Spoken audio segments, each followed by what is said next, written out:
Hi friend, जय श्री कृष्ण। आज આપણે બનાવીશું બાજરી મેથીની પૂરી। આ પૂરી તમે એકવાર બનાવી લેશો તો 2-3 દિવસ સુધી સ્ટોર કરી શકો છો।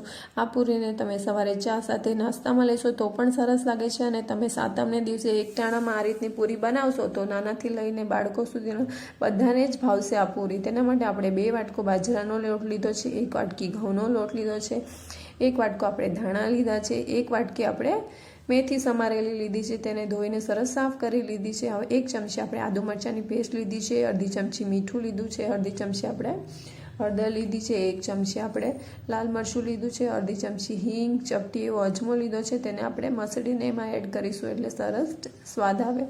हवे आपणे तेमां 2 चमची तेल एड करवानुं छे अने सरस बधुं मिक्स करी लेवानुं छे। આપણે સરસ તેને મિક્સ કરી લઈએ એટલે થોડું થોડું પાણી લઈ અને આપણે કઠણ એવો લોટ બાંધવાનો છે। જો તમારો લોટ ઢીલો થઈ જશે તો પૂરી વણવામાં મજા નહીં આવે, એટલે આપણે કઠણ લોટ બાંધીશું, તેને થોડો મસળીને 10 મિનિટ માટે રેસ્ટ માટે મૂકી દઈશું। 10 મિનિટ પછી આપણે તે લોટમાંથી લુઓ લઈ અને આપણે તેને પૂરી બનાવવાની છે। હવે આપણે એક પાટલી લેશું, તેના પર તેલ લગાવી લેશું અને લુઓ લઈ અને પૂરી વણી લઈશું। આપણે તેને સાઈડથી અને વચ્ચેથી સરસ રીતે વણવાની છે, જેથી કરીને એ તૂટી ના જાય અને હળવે હાથે વણવાની, ને તો પૂરી તૂટી જશે। જો આપણી પૂરીને થિકનેસ તમે જોઈ શકો છો, થોડી આપણે જાડી જ રાખી છે। હવે આપણે તેને પ્રીક કરી લેવાની છે એટલે પૂરી ફૂલે નહીં। આટલી થિકનેસ રાખવાની, નહીં તો તમારી પૂરી તૂટી જશે।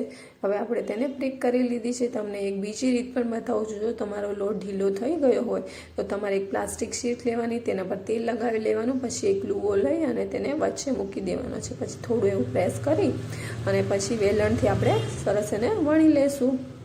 જો તો તમારી પૂરી તમારા ચોટશે પણ નહીં અને સરસ વણાઈ જશે। જો તમે જોઈ શકો છો પૂરી સરસ વણાઈ ગઈ છે।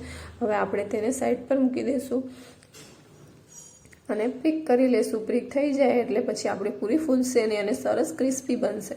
હવે આપણે તેલ ગરમ થવા મૂકી દીધું હતું તો તેમાં આપણે પૂરી એડ કરીશું અને આગળ પાછળ એકદમ ક્રિસ્પી થાય ત્યાં સુધી આપણે તેને તળી લેવાની છે। હવે આપણે સર્વિંગની તૈયારી કરીએ તેના માટે આપણે એક વાટકી લીધી છે, તેમાં આપણે 3 થી 4 ચમચી ટોમેટો સોસ એડ કરીશું, 2 થી 3 ચમચી પીઝા સોસ એડ કરીશું અને બંનેને સરસ રીતે આપણે મિક્સ કરી લેવાનું છે। સરસ મિક્સ થઈ ગયું છે। હવે આપણે જે પૂરી તૈયાર કરી છે તેમાં આપણે તેને સ્પ્રેડ કરી દેવાનું છે। બીજી પૂરી લઈ અને તેમાં પણ સ્પ્રેડ કરી દેવાનું છે। હવે આપણે તેને ચીઝ ગ્રેટ કરવાનું છે, તેના ઉપર ચીઝ ગ્રેટ થઈ જાય એટલે આપણે તેના પર બીજી પૂરી મૂકી દઈશું અને વચ્ચેથી કટ આપી દઈશું। આપણી પૂરી સેન્ડવિચ પૂરી તૈયાર થઈ ગઈ છે। જો આ રીતે તમે સર્વ કરશો તો નાનાથી લઈ મોટા બધાને જ ભાવશે। જો તમે જોઈ શકો છો કે કેવી સરસ એકદમ તમને એમ લાગશે કે આપણે પિઝા જ ખાઈ રહ્યા છીએ। બાળકોને તો ખૂબ જ ભાવશે। જો તમને મારી રેસીપી ગમતી હોય તો મારી ચેનલને લાઇક, શેર અને સબસ્ક્રાઈબ કરવાનું ભૂલતા નહીં। Thanks for watching. તમે આ રીતે પણ પૂરીને સર્વ કરી શકો છો। જોઈ શકો છો એકદમ પિઝા જ લાગે છે।